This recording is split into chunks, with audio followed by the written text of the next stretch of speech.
Hi guys, magandang yaman po sa inyong lahat. Unang-una pasensya na medyo wala pang energy at wala pang ayos itong unang vlog ko na ito dito sa BGC again.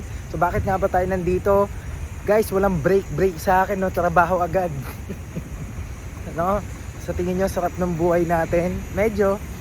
Okay, pero still, we prioritize work. We prioritize good ethics, especially sa ating career. Na yun nga, no? Nagka-challenge pero still nakakabawi-bawi na tayo.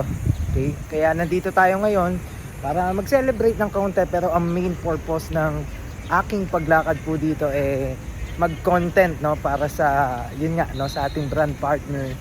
At wala pa akong kain.